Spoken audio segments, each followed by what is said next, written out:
बेटा आज हम क्लास 12th बायोलॉजी चैप्टर 2 जिसका नाम है sexual reproduction in flowering plant, इसको अब शुरुआत करने चल रहे हैं। इसके पहले बेटा हम एक चैप्टर जो खत्म कर चुके हैं उसमें लगातार आपको कंटिन्यू जो असाइनमेंट मिले हुए हैं उसको आप सॉल्व ही कर रहे होंगे। और अब उससे रिलेटेड जितने भी क्वेश्चंस आपको आए, चाहे वो एमसीक्यूज हो या फिर वो डिस्क्रिप्टिव हो, सब आप उसको सॉल्व करते रहिए। आज हम इस सेकंड चैप्टर की ओर बढ़ रहे हैं जिसका नाम sexual reproduction in flowering plant है। इसको हम डिस्कस करने वाले हैं बेटा, ठीक है ना। इस चैप्टर में हम बेसिकली हम सिर्फ और सिर्फ फ्लावरिंग प्लांट को ही डिस्कस करेंगे बेटा। फ्लावरिंग प्लांट में कैसे सेक्सुअली रिप्रोड्यूस करते हैं, जो कि वो फ्लावरिंग प्लांट किस में रखे गए हैं बेटा, एंजियोस्पर्म में रखे गए हैं। आपको 11th में पढ़ाया जा चुका है बेटा, ठीक है ना। यहाँ पर हमने एक सबसे पहले हम फ्लावर को समझ लेते हैं। यहाँ पर हमने एक फ्लावर का एक बेसिक सा डायग्राम बनाया है जो कि इंपॉर्टेंट डायग्राम है। एनसीईआरटी ने भी इस डायग्राम को शो किया है। ये इसको हम समझेंगे और सबसे पहले हम जान लेते हैं फ्लावर क्या है बेटा, ठीक है ना।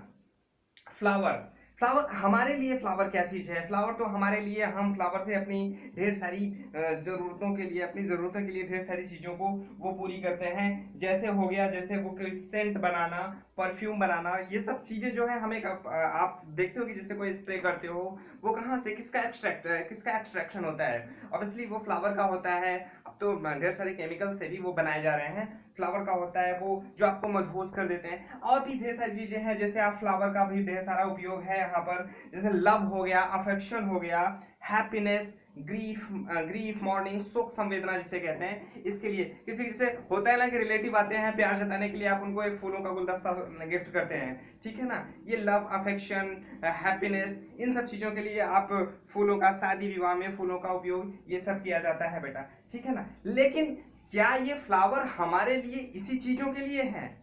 नहीं बेटा, ऐसा नहीं है। एक बायोलॉजिस्ट के पॉइंट ऑफ व्यू से, जैसे आपकी नजर में अगर ये चीज देखा जाए, तो फ्लावर सिर्फ और सिर्फ रिप्रोडक्टिव पार्ट है। क्या है? रिप्रोडक्टिव पार्ट है, एक रिप्रोडक्टिव साइट है किसी भी प्लांट के लिए। वो भी किस प्रकार का रिप्रोडक्शन? सेक्सुअल रिप्रोडक्शन, ठीक है बेटा। अब जो ये यहाँ पर जैसे एक बहुत इंपॉर्टेंट लाइन लिखी है, morphology, structure and process of sexually reproduction in flowering plants, angiosperm, ठीक है बेटा। इन सब चीजों का हम इस चैप्टर में बेटा डिस्कस करने वाले हैं, ठीक है ना। सबसे पहले समझ लेते हैं ये फ्लावर का, ठीक है ना बेटा। अच्छा आप बताइए किस टाइप का फ्लावर है, कैसा फ्लावर है? मोनोइसियस है कि डायोसियस है? इसमें मेल फीमेल दोनों पार्ट है कि एक है? आप कहोगे सर इसमें तो दोनों दिखाई दे रहे हैं, क्योंकि इसमें ओवरी भी दिखाई दे रहा है, इसमें एंथर भी दिखाई दे रहा है, दोनों चीजें हैं, ठीक है ना। तो ये किस टाइप का फ्लावर है? मोनोइसियस मींस बाइसेक्सुअल फ्लावर है। जैसे यहाँ पर बेटा आपको ये कंप्लीट फ्लावर, जैसे ये इसका जो स्टॉक होता है, जिससे ये टिका होता है बेटा, उसको हम पेडिसेल कहते हैं, ठीक है ना बेटा। चलो देखते हैं, जो इसका ग्रेनिश पार्ट होता है, यहाँ पर जो सपोर्ट प्रोवाइड करता है, जो कलरफुल पार्ट होता है, उसको हम सेपल्स कहते हैं। ये ग्रीनिश पार्ट होता है जो फोटोसिंथेटिकली कैपेबल होता है, ठीक है ना बेटा। और ये सेपल्स, इसको बेटा हम क्या कहते हैं? कैलिक्स भी कहते हैं, आपको याद होना चाहिए बेटा, ठीक है ना। कैलिक्स भी कहते हैं। अब जो कलरफुल पार्ट होता है यहाँ पर ऊपर जो होता है, इसको आप पंखुड़ियां कहते हैं। इन पंखुड़ियों को क्या कहते हैं बेटा? हम पेटल्स कहते हैं। इन पेटल्स को हम कोरोला के नाम से भी जानते हैं, ठीक है ना बेटा। ये कोरोला है। अब ये कैलिक्स और कोरोला मीन सेपल्स और पेटल्स, ये दोनों के दोनों नॉन रिप्रोडक्टिव पार्ट है। इनको हम पेरियंथ भी कहते हैं, याद है ना बेटा, ठीक है ना। अब आगे बढ़ते हैं। इसमें जो रिप्रोडक्टिव पार्ट होते हैं वो बेसिकली दो होते हैं। यहाँ पर जो आपको ये एंथर दिखाई दे रहा है, ये रिप्रोडक्टिव पार्ट होता है। और ये यहाँ से लेकर के यहाँ तक, यानी स्टिग्मा, स्टाइल और ओवरी, ये तीनों मिलकर के फीमेल रिप्रोडक्टिव पार्ट का फॉर्मेशन करते हैं, ठीक है ना बेटा। अब जैसे आपको याद होगा कि हमने अभी पिछले लेक्चर में, पिछले वाला जो पहला चैप्टर हम उसमें पढ़ा था, हमने कहा था कि ऐसा यूनिसेक्सुअल कोई प्लांट हो, जैसे अगर वो यूनिसेक्सुअल मेल प्लांट है तो उसको हम स्टेमिनेट कहते थे, और वो फीमेल प्लांट हो तो उसको हम पिस्टिलेट कहते हैं। तो यानी अगर यहाँ पर हम मेल रिप्रोडक्टिव पार्ट की बात करें बेटा, ठीक है ना, मेल रिप्रोडक्टिव पार्ट की बात करें तो मेल रिप्रोडक्टिव पार्ट को, यानी यहां से लेकर के जो यहां से लेकर के जो यहां तक निकला हुआ बेटा, जहां से ये निकलता है बेटा, ये बेसिकली थैलेमस से निकलता है, ठीक है ना, बेसिकली थैलेमस से निकलता है। अब यहां से जो मेल रिप्रोडक्टिव पार्ट होता है उसको हम बेटा क्या कहते हैं, उसको हम कहते हैं एंड्रोसियम बेटा, ठीक है ना, एंड्रोसियम, ठीक है ना, एंड्रोसियम, मेल रिप्रोडक्टिव पार्ट को हम एंड्रोसियम कहते हैं, या फिर इसको हम क्या कहते हैं, स्टामेन, मेन, जिसमें मेन शब्द लग गया तो समझ जाओ कि वो क्या क्या है, वो stamen means mail reproductive part है, ठीक है ना बेटा, स्टामेन, क्लियर बेटा, ठीक है ना। अब आगे बढ़ते हैं, female reproductive part, female reproductive part, female reproductive part, इसको क्या कहेंगे बेटा, हम इसको गाइनोसियम कहेंगे, ठीक है ना, इसको गाइनोसियम कहेंगे। और इसको क्या कहेंगे बेटा हम, जैसे उसको स्टामेन कह रहे हैं, इसको बेटा हम कहेंगे पिस्टिल, याद रखना बेटा, पिस्टिल, इसका एक नाम और है बेटा, ठीक है ना, इसको हम कार्पेल भी कहते हैं, ठीक है ना। इसका यहां पर कुल आपको 3 नाम पता चल गया। अब बेटा अब हम इन दोनों को एक एक करके अगर जैसे हम जानना चाहें कि ये एंड्रोसियम में क्या है, अब जैसे यहां से लेकर के ये वाले पार्ट को अगर हम निकाल लेते हैं यहां पर, ठीक है ना, अगर हम यहां पर निकाल लेते हैं तो यहां पर आपको एक बाइलोब्ड स्ट्रक्चर दिखाई पड़ेगा, और ये कुछ इस तरीके से यहां पर ये दिखाई पड़ेगा बेटा, ठीक है ना। ये बेटा इसका ये वाला पार्ट यहां से यहां तक ये एंथर कहलाता है, ठीक है ना, ये एंथर, यानी एंड्रोसियम में कुल कितने पार्ट है, एंड्रोसियम में कुल 2 पार्ट है, कौन कौन सा, एक है एंथर, और ये वाला जो पार्ट दिखाई देता है बेटा, इसको हम बेटा इसको स्टाक कह सकते हैं बेटा एक मिनट बेटा, हाँ बेटा इसको हम स्टाक या फिलामेंट कहेंगे, ठीक है ना बेटा, फिलामेंट जो इसको एंथर को सपोर्ट प्रोवाइड करता है। यानी कि मेल रिप्रोडक्टिव पार्ट में कितने पार्ट है बेटा, 2 पार्ट, आप कहोगे क्या, पहला एंथर, दूसरा फिलामेंट, ठीक है ना बेटा, फिलामेंट। अब आते हैं हम फीमेल रिप्रोडक्टिव पार्ट में, यानी गाइनोसियम, पिस्टिल या कार्पेल में, ठीक है ना। तो आपको यहीं पर दिखाई दे रहा है कि यहां से लेकर के यहां तक, ठीक है ना बेटा, यहां से लेकर के यहां तक, ठीक है ना, यहां से लेकर के यहां तक आप कहोगे स्टिग्मा दिखाई दे रहा है, स्टाइल दिखाई दे रहा है, ओवरी दिखाई दे रहा है। तो यानी फीमेल रिप्रोडक्टिव पार्ट में कितने पार्ट हैं बेटा, आप कहोगे स्टिग्मा, स्टाइल और ओवरी, एक एक करके बेटा हम डिस्कस करेंगे, हाँ ठीक है ना। ये आपको समझ में आ गया कि मेल रिप्रोडक्टिव पार्ट क्या होता है, इसमें कितने पार्ट्स होते हैं, फीमेल रिप्रोडक्टिव पार्ट में क्या होता है, इसमें कितने पार्ट होते हैं।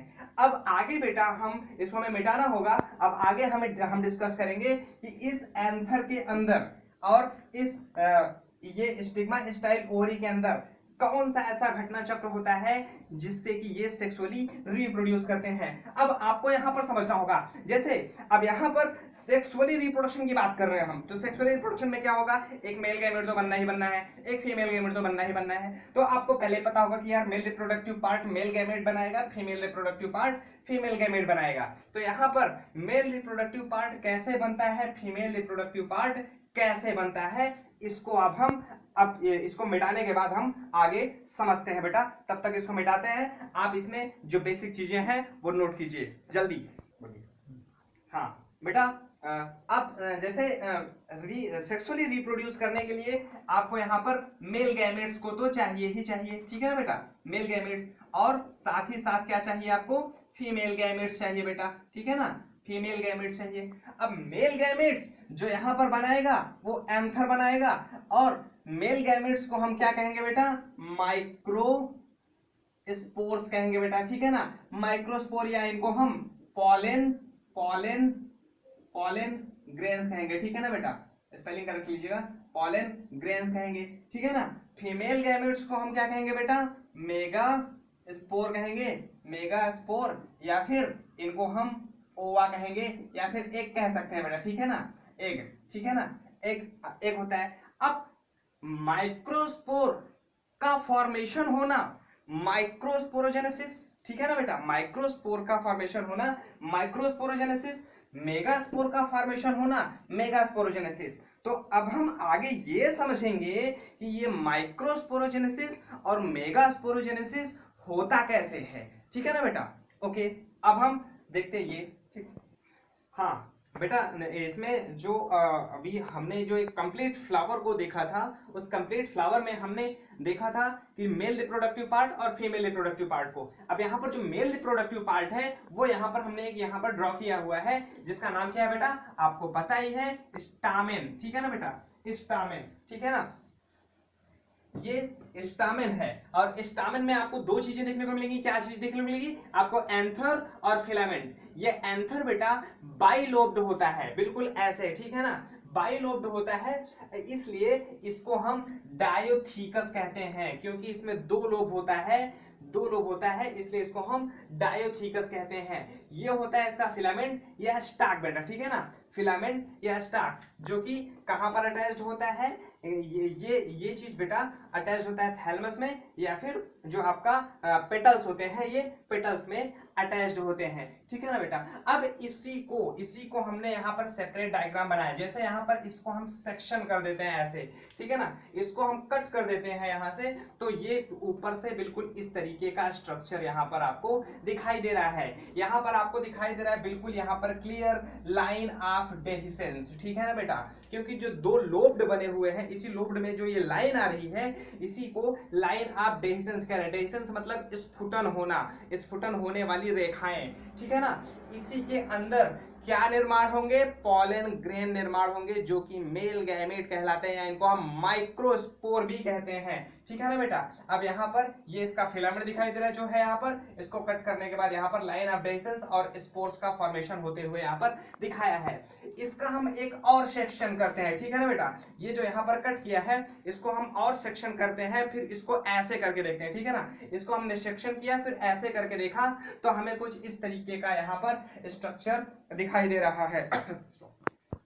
हाँ बेटा, इसमें आप देखेंगे कि इसमें आपको जो इसको हमने यहाँ पर सेक्शन करके देखा है, तो इसमें 4 टेट्रागोनल माइक्रोस्पोरेंजिया दिखाई दे रहा है बेटा, माइक्रोस्पोरेंजिया, यानी कि जो माइक्रोस्पोर को धारण करता है उसे हम माइक्रोस्पोरेंजियम कहते हैं। तो यहाँ पर प्लूरल है तो माइक्रोस्पोरेंजिया, ठीक है ना। इस माइक्रोस्पोरेंजिया को अगर आप ध्यान से देखेंगे तो इसमें कुल आपको 4 लेयर दिखाई देने को मिलेंगी, ठीक है ना बेटा, 4 लेयर दिखाई देने को मिलेंगी। ये चारों लेयर के हम यहाँ पर नाम यहाँ पर आपको नोट कर दे रहे हैं। जो आउटर लेयर है, ठीक ना बेटा, आउटर लेयर है वो एपिडर्मिस कहला रही है, एपिडर्मिस, एपिडर्मिस, ठीक है ना, आउटर लेयर। और जो बेटा सेकंड लेयर है, ठीक है ना, सेकंड लेयर है, सेकंड लेयर को बेटा हम कह रहे हैं एंडोथीसियम, ठीक है ना, एंडोथीसियम। और जो थर्ड लेयर है, ठीक है ना बेटा, जो माफ कीजिएगा, जो थर्ड या आप कह सकते हैं कि मिडिल लेयर है,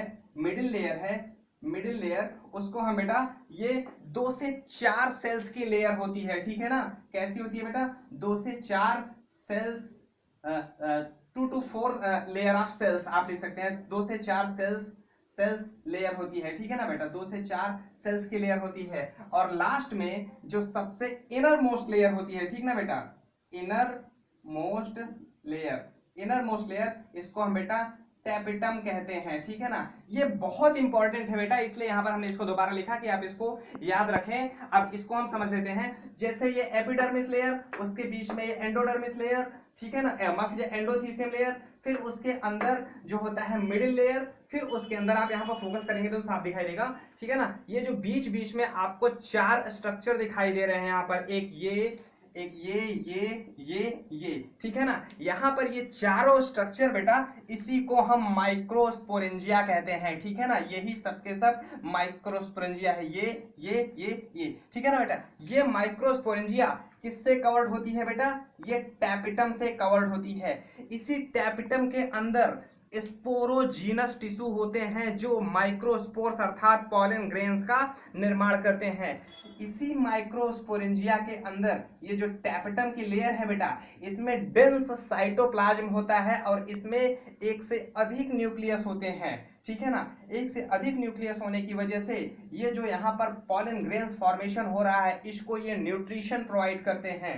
अब बची हुई इन 3 लेयर्स का क्या काम है, अब जैसे यहाँ पर हम बेसिकली जैसे इसको हम थोड़ा सा मिटा के यहाँ पर आपको लिख दे रहे हैं, इन 3 लेयर्स का काम होता है सिर्फ और सिर्फ किसका, प्रोटेक्शन का, किसको प्रोटेक्शन करेंगे, माइक्रोस्पोरेंजियम का प्रोटेक्शन करेंगे। और जो बची हुई ये लेयर है इनर मोस्ट लेयर अर्थात टेपिटम, इसका काम क्या होता है बेटा, नरिशमेंट प्रोवाइड करना, ठीक है ना, नरिशमेंट प्रोवाइड करना। इन चारों लेयर का फंक्शन आपको पता होना चाहिए, यानी कि जो एपिडर्मिस, एंडोथीसियम और जो मिडिल लेयर है इसका काम होता है प्रोटेक्शन प्रोवाइड करना, और जो इनर मोस्ट टेपिटम जिसका नाम है इसका काम होता है नरिशमेंट प्रोवाइड करना। ठीक है बेटा, ये आप इसको जानते रहो। यहां पर बीच में ये कनेक्टिव टिश्यूज होती हैं, ठीक ना, कनेक्टिव टिश्यूज होती हैं, ये सभी के सभी माइक्रोस्पोरेंजियम को आपस में, या आप कह सकते हैं कि ये कनेक्शन का काम करती हैं, ठीक है ना, कनेक्टिविटी का काम करती हैं ये कनेक्टिव टिश्यूज।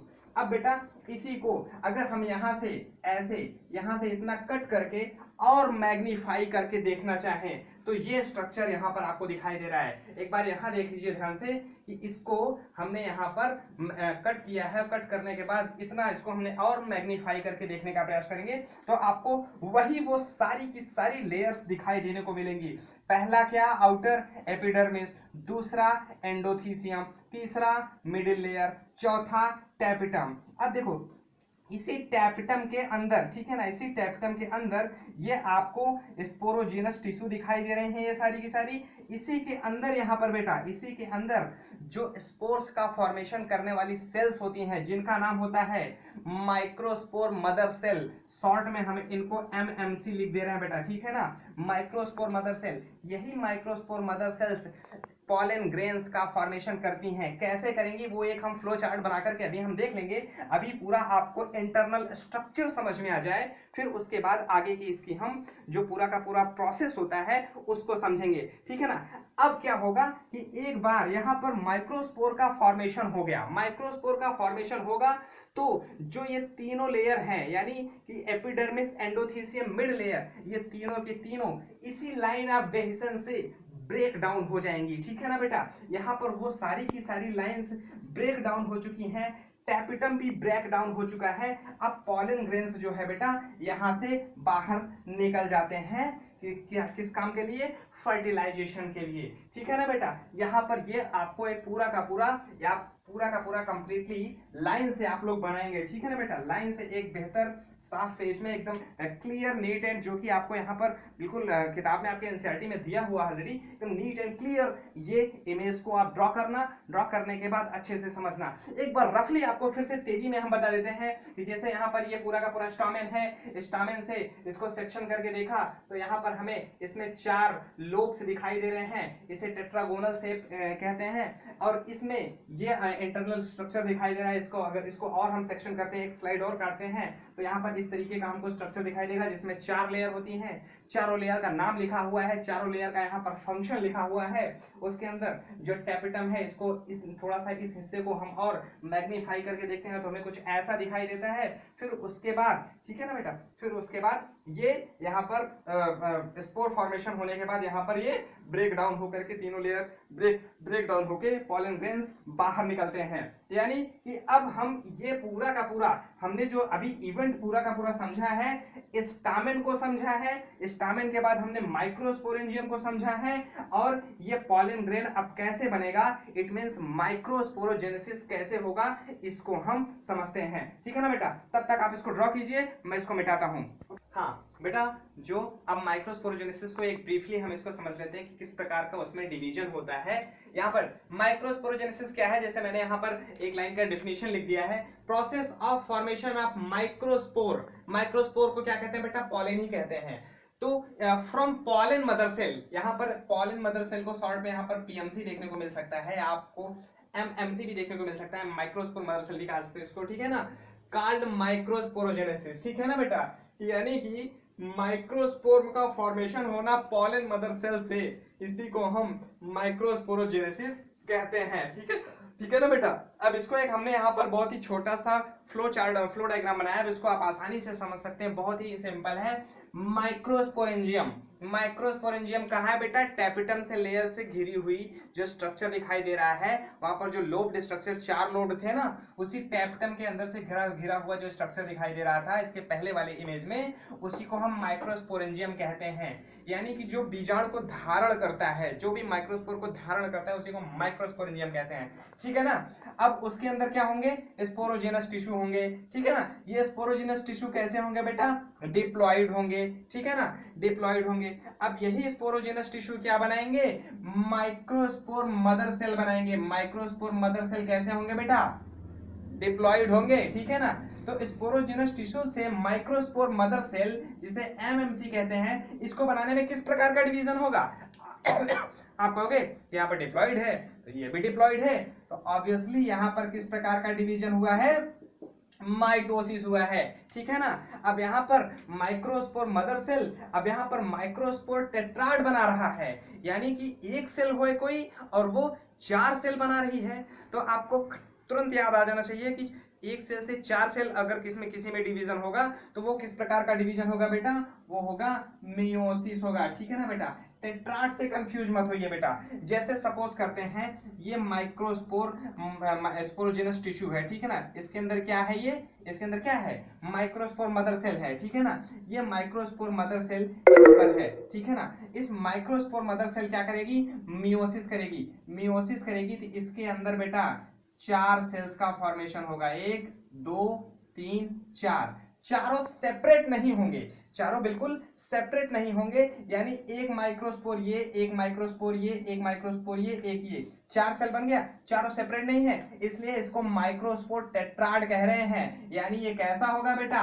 हैप्लॉइड होगा, क्योंकि ये भी हैप्लॉइड, ये भी सभी के सभी हैप्लॉइड होंगे, ठीक है ना। तो अब इसमें कितने माइक्रोस्पोर बन गए? 4 माइक्रोस्पोर बन गए, ठीक है ना। ये भी हैप्लॉइड होंगे। अब चारों के चारों क्या होंगे बेटा?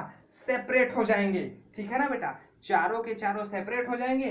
सेपरेट होने के बाद क्या बनाएंगे? 4 पॉलन ग्रेन बनाएंगे जो कि हैप्लॉइड होंगे। यहां से लेकर के यहां तक का आपको इस फ्लो डायग्राम में माइक्रोस्पोरोजेनेसिस आसानी से समझ में आ गया होगा, ठीक है। इसको नोट कीजिए। अब पॉलन ग्रेन में पॉलन ग्रेन बनने के बाद अब क्या होगा? थोड़ा सा इसको भी समझ लो। जैसे कि एनसीईआरटी ने बहुत इंपॉर्टेंट यहाँ पर लिखा हुआ है कि जैसे ही एंथर मैच्योर और डिहाइड्रेट होगा बेटा, ठीक है ना, एंथर मैच्योर और डिहाइड्रेट होगा। अब यहाँ पर माइक्रोस्पोर्स तभी यहां से डिसोसिएट होंगे, यानी कि अभी तक अगर एंथर आपका मैच्योर और डिहाइड्रेट नहीं हुआ है तो ये पॉलन ग्रेन उसी के अंदर पड़े ही रहेंगे। जैसे ही वो डिहाइड्रेट होगा, डिहाइड्रेट होने के बाद वहां से डेहिसेंस होगा, डेहिसेंस होने के बाद पॉलन ग्रेन बाहर निकलेंगे। और जो पॉलन ग्रेन यहां से निकले हैं बेटा, इसके बाद क्या ये तुरंत इमीडिएट फर्टिलाइजेशन के लिए कैपेबल हो गए हैं? नहीं बेटा, इसके बाद भी एक बहुत ही इंपॉर्टेंट इवेंट्स होता है